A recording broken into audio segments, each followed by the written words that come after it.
ایک دن آپ صلی اللہ علیہ وسلم حضرت ابو بکر صدیق، حضرت عمر، حضرت سعد ابن ابی وقاص رضی اللہ تعالی عنہم اجمعین مسجد حرام میں تشریف فرما تھے کہ بنی زبید کا ایک آدمی آیا اور اس نے کہا، قریش کے لوگوں، تمہارے ہاں کون تجارتی مال لانے کی ہمت کرے گا جبکہ تم باہر سے آنے والوں کو لوٹ لیتے ہو؟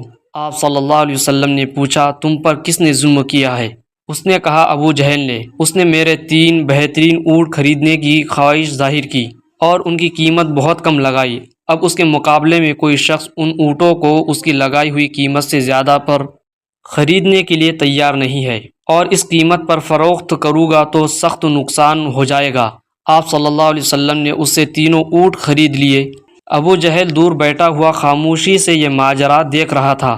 حضور صلی اللہ علیہ وسلم اس کے پاس تشریف لے گئے اور فرمایا، خبردار جو تم نے پھر کسی کے ساتھ ایسی حرکت کی جو اس غریب بدو کے ساتھ کی ہے، ورنہ میں بری طرح پیش آؤں گا۔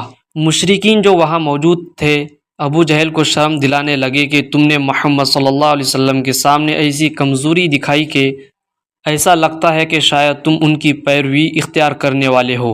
ابو جہل نے کہا، بخدا میں ان کی کبھی پیروی نہیں کروں گا، مگر میں نے دیکھا کہ ان کے دائیں اور بائیں جانب کچھ لوگ نیزہ لے کر کھڑے ہوئے ہیں، اور میں ڈرا کہ میں نے محمد صلی اللہ علیہ وسلم کے حکم کی ذرا بھی نافرمانی کی تو وہ مجھ پر ٹوٹ پڑے گے اور مجھے مار ڈالے گے۔